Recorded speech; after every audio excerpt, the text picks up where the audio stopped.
Hello everyone, very warm welcome to my channel learning with Komal. आज की इस video में लेकर आए हैं प्राइमरी मार्केट इंटरमीडियरीज, जो कि एक बहुत ही इम्पॉर्टेंट टॉपिक है कैपिटल मार्केट का।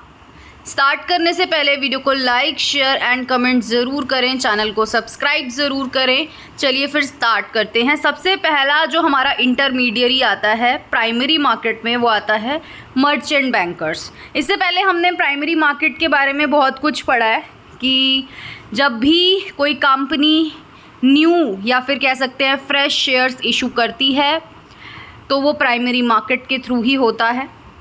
सो there are two types of market, primary and secondary. Secondary market में हमारी एग्जिस्टिंग सिक्योरिटीज़ ट्रेड करती हैं, प्राइमरी मार्केट में न्यू शेयर्स इशू होते हैं, फ्रेश कैपिटल कह सकते हैं रेज होती है। तो उसमें कुछ बिचौलिए होते हैं, उसमें कुछ इंटरमीडियरीज होती हैं जो है मतलब कह सकते हैं कि इस प्रोसेस में अपनी अपनी जो है रोल परफॉर्म करते हैं, अपना अपना काम करते हैं। उसमें सबसे पहली हमारी इंटरमीडियरी आती है मर्चेंट बैंकर्स। सबसे पहले देखिए मर्चेंट बैंकर्स होता क्या है। मर्चेंट बैंकर की अगर मैं बात करूं तो एक ऐसा फाइनेंशियल इंस्टीट्यूशन जो अंडरराइटिंग कंडक्ट करता है, लोन सर्विसेज देता है, फाइनेंशियल एडवाइस देता है, फंड रेजिंग सर्विसेज देता है बड़ी बड़ी कंपनीज़ के लिए, हाई नेटवर्थ इंडिविजुअल्स के लिए। कह सकते हैं underwriting, loan services, financial advising, fund raising services, ये सारा काम मर्चेंट बैंक्स करते हैं कंपनीज़ के लिए या बड़े बड़े हाई नेटवर्थ लोगों के लिए। तो मर्चेंट बैंकर्स एक इम्पॉर्टेंट रोल प्ले करता है इस पूरे प्रोसेस में। लीड मैनेजर्स, इसमें भी कुछ कैटेगरीज़ होती हैं, मर्चेंट बैंकर्स की भी कुछ कैटेगरीज़ होती हैं, जिसमें जो लीड मैनेजर्स होते हैं उनको ये इंश्योर करना होता है कि जितनी भी इसमें इंफॉर्मेशन दी गई है, इंफॉर्मेशन का मतलब क्या, जब भी कोई कंपनी न्यू शेयर इशू करने जाती है तो उसको एक प्रॉस्पेक्टस इशू करना होता है। तो उस प्रॉस्पेक्टस में जो इंफॉर्मेशन गिवन होती है कंपनी के बारे में, वो सारी इंफॉर्मेशन जो है उसकी करेक्टनेस, कि वो सही है या नहीं है, उस चीज़ को इंश्योर करने का काम मर्चेंट बैंकर्स का होता है। उनको इंश्योर करना होता है कि सेबी यानी कि securities and exchange board of India के रूल्स और रेगुलेशंस और गाइडलाइंस जो है वो प्रॉपर कंपनी ने फॉलो की है या नहीं की, सो दैट हमारे इन्वेस्टर्स का प्रोटेक्शन हो, राइट। तो ये सारा काम मर्चेंट बैंकर करते हैं। मर्चेंट बैंकर को रिक्वायर्ड रहता है कि वो सेबी को सारी डिस्क्लोज़र्स सबमिट कराए। डिस्क्लोज़र्स का मतलब क्या, सारी इन्फॉर्मेशन सेबी तक होनी चाहिए, जो भी सेबी की रिक्वायरमेंट्स हैं वो सारा डिस्क्लोजर्स या इन्फॉर्मेशन या कह सकते हैं एक ड्राफ्ट जो होता है हमारे प्रोस्पेक्टस का, जिसमें कंपनी के बारे में सारी डिटेल होती है, इन्फॉर्मेशन होती है, वो सारा सेबी को सबमिट कराना होता है। और ये भी कह सकते हैं कि letter of offer are true, fair and adequate to enable the prospective investor to make a well informed investment decision. कह सकते हैं कि जब भी प्रोस्पेक्टस इशू होता है, जब भी कंपनी नए शेयर इशू करने जाती है तो उस प्रोस्पेक्टस में कंपनी की सारी डिटेल इन्फॉर्मेशन होती है, कंपनी कितना फ़ंड रेज करने वाली है, क्या लॉट साइज़ है, बहुत सारी चीज़ें होती हैं जो मर्चेंट बैंकर सेबी को सबसे पहले भेजता है, सबमिट कराता है इन्फॉर्मेशन। तो ये जो मर्चेंट बैंकर्स का रोल होता है वो बहुत ज़्यादा इम्पॉर्टेंट हो जाता है डिस्क्लोजर रिक्वायरमेंट्स के लिए भी। और प्रोस्पेक्टस, ऑब्वियसली प्रोस्पेक्टस में ही सारी इन्फॉर्मेशन दी जाती है इन्वेस्टर्स को। सेबीज वेरियस ऑपरेशनल गाइडलाइंस जो भी इशू होती हैं मर्चेंट बैंकर्स के लिए, उनको वो भी जो है स्टैंडर्ड ऑफ डिस्क्लोज़र, ये सब भी ज़रूरत पड़ती है इन चीज़ों को भी बढ़ाने की, एनहांस करने की। उसके बाद it was felt that a further strengthening of the criteria for registration of merchant bankers was necessary। कह सकते हैं कि कोई भी बैंक जो ये काम करता है, मर्चेंट बैंकिंग का जो काम होता है, तो उस बैंक को सबसे पहले सेबी के साथ रजिस्ट्रेशन कराना ज़रूरी होता है, तभी वो मर्चेंट बैंकर बन सकता है या मर्चेंट बैंकर वाली सर्विसेज वो प्रोवाइड करा सकता है। तो ये ये फेल्ट यानी कि महसूस हुआ था कि और ज़्यादा हमें जो है मर्चेंट बैंकर्स के क्राइटेरिया को या रजिस्ट्रेशन के क्राइटेरिया को और ज़्यादा स्ट्रेंथन करने के लिए और ज़्यादा मजबूत बनाने के लिए कुछ नेटवर्थ रिक्वायरमेंट को इंक्रीज़ करना ज़रूरी है। तो कह सकते हैं कि कोई भी बैंक अगर मर्चेंट बैंकर की रोल परफॉर्म करता है तो 1995 से 1996 में ये रूल आया था कि उस बैंक की जो कैपिटल है वो 5 करोड़ जो होनी ही चाहिए। लिखा है ना, with this in view the net worth requirement, मतलब कि उस बैंक की नेटवर्थ 5 करोड़ तो होनी ही चाहिए। उसके बाद 1996 टू 1997 की अगर हम बात करें तो और ज़्यादा इन्होंने कुछ अमेंडमेंट्स किए, कुछ और चेंजेस, रूल्स एंड रेगुलेशंस बनाए रिगार्डिंग दिस, जिसमें उन्होंने फ़ीस पेमेंट का भी रिक्वायरमेंट डाला कि जो भी वो ईच लेटर ऑफ ऑफ़र या फिर जो भी ड्राफ्ट प्रोस्पेक्टस वो सेबी के साथ फाइल करेंगे तो उसके साथ उनको फ़ी भी पे करनी पड़ेगी। ठीक है, तो ये सारा मर्चेंट बैंकर भी जो है एक रोल परफॉर्म करते हैं। इसके बाद सेकंड हमारी जो इंटरमीडियरी आती है वो आती है अंडर राइटर्स। तो अंडर राइटर्स की अगर हम बात करें, सबसे पहले अंडर राइटर्स होते कौन है? अंडर राइटर्स कह सकते हैं अगर हम एक सिंपल लैंग्वेज में, तो अंडर राइटर कोई भी फाइनेंशियल इंस्टीट्यूशन हो सकता है, कोई ब्रोकर हो सकता है, कोई इंडिविजुअल भी हो सकता है, या कह सकते हैं ज़्यादातर जो अंडर राइटर होते हैं वो फाइनेंशियल इंस्टीट्यूशन ही होते हैं, जो एक तरीके से एग्रीमेंट करते हैं कंपनी के साथ कि वो उस कंपनी के शेयर्स को परचेज़ करेंगे। कब? If they are not sold under an offer. तो अंडर राइटिंग एक ऐसा एग्रीमेंट है जिसमें कंपनी की सिक्योरिटीज़, कंपनी के शेयर्स को सब्सक्राइब करने का एग्रीमेंट किया जाता है जब पब्लिक या फिर एग्जिस्टिंग शेयर होल्डर उस कंपनी के शेयर्स को नहीं खरीदते। मान लो कि मैं अगर एक अंडर राइटर हूँ या मेरा एक फाइनेंशियल इंस्टीट्यूशन है, तो मैं एक अंडर राइटिंग अगर एग्रीमेंट किसी कंपनी के साथ करती हूँ तो मैं उस कंपनी के साथ ये कर सकती हूँ कि जी अगर वो कंपनी नए शेयर इशू करने जा रही है तो मैं उसके साथ एग्रीमेंट कर सकती हूँ कि मैं फॉर एग्ज़ाम्पल वो कंपनी जो है वो 10,000 शेयर इशू करने जा रही है। फॉर एग्ज़ाम्पल यहाँ पे हम एक एग्ज़ाम्पल ले लेते हैं, 10,000 शेयर इशू करने जा रही है और एक शेयर का जो प्राइस है वो 100 रुपीज़ है। ठीक है, तो मैं उस कंपनी के साथ एक अंडर राइटिंग एग्रीमेंट कर सकती हूँ। मैं उस कंपनी को बोल सकती हूँ कि इस 10,000 शेयर में से 2,000 शेयर्स, या फिर कह सकते हैं इससे ज़्यादा भी, वो तो डिपेंड करता है, 2,000 3,000 शेयर्स मैं ख़रीदूँगी, और वो तब ख़रीदूँगी जब पब्लिक उसको सब्सक्राइब नहीं कर रही है। ठीक है, कहने का मतलब है कि मैंने उस कंपनी के साथ एक गारंटी एग्रीमेंट कर लिया कि आपके 3,000 शेयर तो मैं ही सब्सक्राइब करवा दूँगा, चाहे मैं किसी से करवा के करवाऊँ या फिर मैं खुद उसको ख़रीदूँ। मतलब आपके 3,000 शेयर्स, मैं एक कंपनी के साथ एक कंपनी के साथ कॉन्ट्रैक्ट कर रही हूँ कि 3,000 शेयर तो आपके सब्सक्राइब ही समझो, वो मेरा काम है। So that is under writing agreement. तो अंडर राइटर्स भी हमारे इंटरमीडियरीज़ हैं, एक तरीके के बिचौलिए हैं। तो अंडर राइटर्स को भी रिक्वायर्ड रहता है कि उनको सेबी के साथ रजिस्टर कराना ज़रूरी है। मैं ऐसी अंडर राइटर की भूमिका या रोल नहीं परफॉर्म कर सकती जब तक कि मेरे को रजिस्ट्रेशन, मतलब मेरा रजिस्टर ना हो सेबी के साथ। Security and exchange board of India जो कि हमारी रेगुलेटरी बॉडी है, उसके साथ एक अंडर राइटर को रिक्वायर्ड रहता है रजिस्ट्रेशन कराना, तभी वो अंडर राइटर की भूमिका निभा सकता है। तो इन एडिशन अगर हम बात करें, अंडर राइटर्स को सेबी के साथ रजिस्टर कराना होता है। All registered merchant banker in category 1, 2 and 3 and stock brokers, mutual fund, जी सबका जो काम है वो सेबी के साथ रजिस्ट्रेशन उनको कराना ही होता है। ठीक है, तो ये सब भी अंडर राइटर की भूमिका निभा सकते हैं। मतलब एक मर्चेंट बैंक भी अंडर राइटर बन सकता है, एक स्टॉक ब्रोकर भी अंडर राइटर बन सकता है, म्यूचुअल फंड जो कंपनीज़ हैं, जो एसेट मैनेजमेंट कंपनीज़ होती हैं, वो भी अंडर राइटर की भूमिका निभा सकती हैं। लेकिन बशर्ते ये है कि उसको रजिस्टर कराना पड़ेगा अपने आप को सेबी के साथ। इसके बाद bankers to an issue.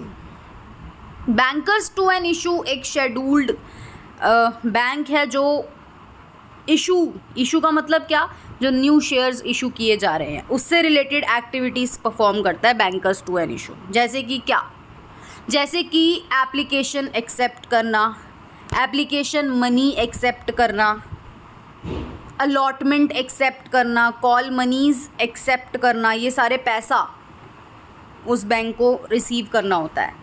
Refund का प्रोसेस, डिविडेंड का प्रोसेस, इंटरेस्ट, फंड्स, ये सारा काम जो है एक बैंकर्स टू एन इशू को करना होता है। तो ये होते हैं बैंकर्स टू एन इशू। तो शेड्यूल्ड बैंक जो होते हैं वो बैंकर्स टू एन इशू की तरह एक्ट करते हैं, उनको भी रिक्वायर्ड रहता है सेबी के साथ रजिस्टर कराना। और ये जो रेगुलेशंस थे इसमें बैंकर्स की भी कुछ क्राइटेरिया हैं एलिजिबल होने के, मतलब आपको कहीं रजिस्ट्रेशन कराना है तो आपको कुछ क्राइटेरिया को फुलफ़िल करना होता है, तभी आप एलिजिबल बनते हो, राइट। तो ऐसी बैंकर्स को भी एलिजिबल होने के लिए, रजिस्ट्रेशन कराने के लिए कुछ क्राइटेरियाज़ जो हैं वो पूरे करने होते हैं, ठीक है। उसके बाद आप जो है बैंकर्स टू एन इशू जो है वो अपने आप को रजिस्टर कराता है, एक इंटरमीडियरी की रोल परफॉर्म करता है। इसके बाद पोर्टफोलियो मैनेजर्स क्या होते हैं, वो भी हमारी इंटरमीडियरी है। तो पोर्टफोलियो मैनेजर वो फाइनेंशियल प्रोफेशनल्स होते हैं जो इन्वेस्टमेंट डिसीजन लेते हैं किसी इंडिविजुअल के लिए, किसी इंस्टीट्यूशनल इन्वेस्टर्स के लिए। तो पोर्टफोलियो मैनेजर्स जो हैं वो उन लोगों के लिए इन्वेस्टमेंट स्ट्रैटेजी बनाते हैं, उनका day to day trading manage करते हैं, उनका पोर्टफोलियो मैनेज करते हैं। ये जो प्रोफेशनल लोग होते हैं ये ही रिस्पॉन्सिबल होते हैं इंडिविजुअल इन्वेस्टर्स की एसेट को मैनेज करने के लिए। जैसे कि अब अगर हम बात करें म्यूचुअल फंड्स क्या है, म्यूचुअल फंड्स को कौन मैनेज करता है, म्यूचुअल फंड्स को पोर्टफोलियो मैनेजर्स ही मैनेज करते हैं, because they are expert, they have expertise in trading, in stock market. और कह सकते हैं कि पोर्टफोलियो मैनेजर्स भी किसी इन्वेस्टर के लिए न्यू शेयर्स में अगर इन्वेस्ट करना चाहें, या वो भी कह सकते हैं कि एक भूमिका निभाते हैं। तो पोर्टफोलियो मैनेजर्स भी हमारी प्राइमरी मार्केट इंटरमीडियरी हैं। पोर्टफोलियो मैनेजर्स को भी सेबी के साथ रजिस्टर कराना ज़रूरी है according to rules and regulation 1993 के अकॉर्डिंग। तो the required portfolio manager exclusively carry on portfolio management activities, तभी वो जो है मैनेजमेंट की, ये जो पोर्टफोलियो मैनेजमेंट की एक्टिविटीज़ को कर सकते हैं। कह सकते हैं एडिशन में कि सभी मर्चेंट बैंकर्स कैटेगरी 1, 2 वो एज अ पोर्टफोलियो मैनेजर की तरह एक्ट कर सकते हैं। सेबी की परमिशन लेनी पड़ती है लेकिन उसके लिए, और जो है वो भी ये रोल प्ले कर सकते हैं। उसके बाद हमारी प्राइमरी मार्केट इंटरमीडियरी में आता है डिबेंचर ट्रस्टीज़। तो डिबेंचर ट्रस्टीज़ की अगर हम बात करें तो debenture trustee is a liaison between the issuer company and the debenture holders who hold the secure property on behalf of the issuer company which is mortgaged in favor of debenture trustee for protecting the interest of debenture holders। तो देखिए liaison का मतलब क्या, एक mediator. तो debenture trustee एक mediator की तरह होते हैं इशूअर कंपनी का मतलब क्या, मान लो आपकी या मेरी कोई कंपनी है और मैं डेट के थ्रू पैसा रेज करना चाहती हूँ कैपिटल मार्केट में, तो मैं डिबेंचर इशू करूँगी अपनी कंपनी के, राइट। और जो डिबेंचर होल्डर्स हैं वो इन्वेस्टर्स हैं जो मेरे कंपनी के डिबेंचर को ख़रीदेंगे और मुझे पैसा देंगे, ठीक है ना। इशूअर कंपनी और डिबेंचर होल्डर्स के बीच का जो एक मीडिएटर है वो है लाइजन, या कह सकते हैं डिबेंचर ट्रस्टी, जो क्या करता है, होल्ड करके रखता है सिक्योर्ड प्रॉपर्टी को on behalf of the issuer company के बिहाफ पे वो सिक्योर्ड प्रॉपर्टी होल्ड करके रखता है जो मोर्टगेज की गई है in favour of debenture trustee. So that हमारे डिबेंचर होल्डर्स का इंटरेस्ट प्रोटेक्ट हो। कहने का मतलब क्या? कहने का मतलब ये कि कंपनी को अगर डेट के थ्रू, डिबेंचर के थ्रू अगर पैसा रेज करना है तो हमारा एक टाइप है जिसको हम बोलते हैं सिक्योर्ड डिबेंचर। ठीक है, डिबेंचर के भी कई टाइप्स होते हैं जिसको हम बोलते हैं सिक्योर्ड डिबेंचर। सिक्योर्ड डिबेंचर में क्या होता है, कुछ ना कुछ मॉर्गेज करना होता है कंपनी को, तब जाके पब्लिक जो है उस कंपनी में पैसा इशू करती है। क्या मॉर्गेज करना होता है? एसेट्स को, जो कंपनी की एसेट है। मान लो मेरी कंपनी में बड़ी बड़ी प्लांट्स हैं, मशीनरी हैं, अगर तो मेरी जो कंपनी है और मैंने अपने डिबेंचर होल्डर्स को टाइमली इंटरेस्ट पेमेंट नहीं करी या टाइमली मैंने उनका प्रिंसिपल अमाउंट उनको रिटर्न नहीं किया मैच्योरिटी पीरियड के बाद, तो ये जो डिबेंचर ट्रस्टी हैं ये डिबेंचर होल्डर्स का इंटरेस्ट प्रोटेक्ट करने के लिए ही हैं। ये क्या करेंगे फिर, जो इन्होंने होल्ड कर रखी है प्रॉपर्टी, दैट इज़ मेरी कंपनी की प्लांट एंड मशीनरी, उसको बेचकर डिबेंचर होल्डर को उनका पैसा वापस कर सकती है। तो कह सकते हैं डिबेंचर ट्रस्टी एक ऐसी एंटिटी है जो सिक्योर करती है इशू ऑफ डिबेंचर्स को इन्वेस्टर्स के बेनिफिट के लिए। तो debenture trustees are registered with SEBI in terms of SEBI rules. तो रूल्स ऑब्वियसली डिबेंचर ट्रस्टीज़ को भी जो है अपने आप को जो है रजिस्टर कराना होगा सेबी से। और SEBI has been monitoring the working of debenture trustee by calling for details regarding compliance by issuers of the terms of the debenture trust deed, creation of security, payment of interest, redemption of debenture, redressal of complaints।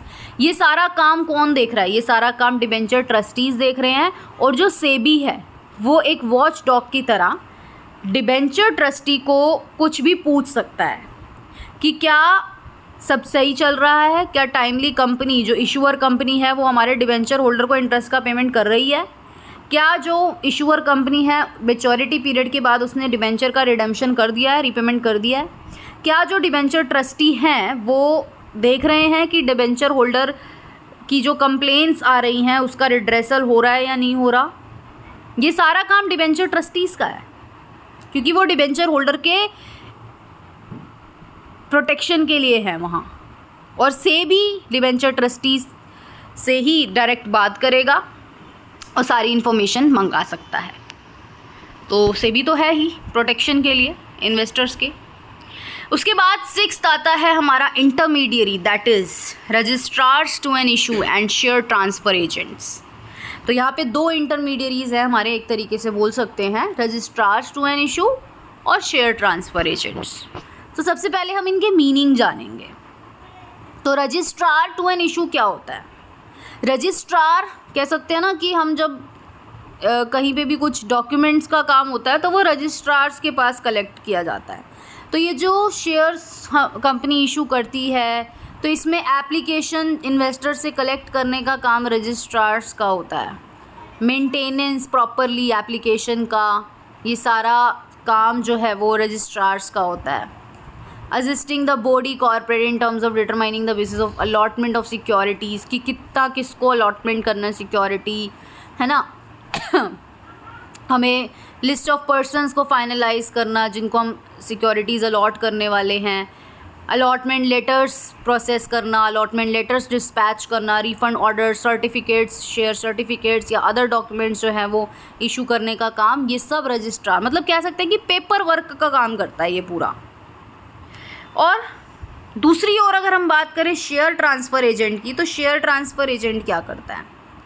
तो share transfer agent वो agent है जो company के behalf पे हमारे investors के records maintain करता है, डील्स करता है ट्रांसफ़र और रिडेम्पशन ऑफ सिक्योरिटीज़ के प्रोसेसेस में। हमारी कुछ सेबी की गाइडलाइंस हैं वो भी शेयर ट्रांसफ़र एजेंट को परफॉर्म करनी होती है, जैसे कि सर्टिफिकेट्स एंडोर्समेंट करना, अलॉटमेंट, कॉल मनीज़, ट्रांसमिशन करना, उसके बाद ट्रांसफर्ड सिक्योरिटीज़ डिस्पैच करना, उसके बाद cancel the name and certificates of the, तो डिस्पैच ऑफ ट्रांसफर्ड सिक्योरिटीज़, मतलब जो भी सिक्योरिटीज़ ट्रांसफ़र होनी है, शेयर्स ट्रांसफ़र होने हैं, वो सारा काम शेयर ट्रांसफ़र एजेंट का ही होता है। किसी का नाम हमें कैंसिल करना है, ये सारा काम जो है ये हमें उसको न्यू शेयर होल्डर के साथ रिप्लेस करना है, तो ये शेयर ट्रांसफ़र एजेंट ही ये सारा काम करता है। तो जो ये रजिस्ट्रार टू एन इशू है या फिर जो ये शेयर ट्रांसफ़र एजेंट्स हैं, इनको सेबी के साथ रजिस्ट्रेशन कराना होता है, हमारे जो है रूल्स में मेंशन है। और कह सकते हैं कि इनकी भी जो है कैटेगरी 1 होती है, कैटेगरी 2 होती है। अगर मैं कैटेगरी 1 की बात करूँ तो इनको रजिस्ट्रार और शेयर ट्रांसफ़र एजेंट दोनों की तरह एक्ट करना होता है, उसको हम कैटेगरी 1 बोलते हैं। कैटेगरी 2 की अगर हम बात करें तो या तो आप रजिस्ट्रार टू एन इशू की तरह एक्ट कर सकते हो या फिर सिर्फ आप शेयर ट्रांसफ़र एजेंट की तरह एक्ट कर सकते हो। तो there are 2 types of categories. एक वो कैटेगरी मतलब क्योंकि जब आप सेबी के साथ रजिस्ट्रेशन कराओगे तो आपको कैटेगरीज फुलफिल करनी होती है कि आप किस कैटेगरी के लिए अप्लाई कर रहे हो, ठीक है। तो कैटेगरी 1 के लिए अप्लाई कर रहे हो तो आप ये दोनों काम कर सकते हो। कैटेगरी 2 के लिए अप्लाई कर सकते हो तो आप सिर्फ एक के लिए अप्लाई करोगे, या तो आप रजिस्ट्रार के लिए अप्लाई करोगे या फिर आप शेयर ट्रांसफ़र एजेंट्स के लिए अप्लाई करोगे, ठीक है। और इन्होंने बोला है कि with the setting up of the depository and the expansion of the network of depositories, अब क्योंकि डिपॉजिटरीज आ गई हैं, डिपॉजिटरीज का एक्सपेंशन हो गया है, तो ये जो ट्रेडिशनल वर्क होता था रजिस्ट्रार का ये अब चेंज हो गया है, ठीक है। मतलब ये चेंज हो रहा है, ठीक है। वीडियो को लाइक शेयर ज़रूर करें। Thank you so much.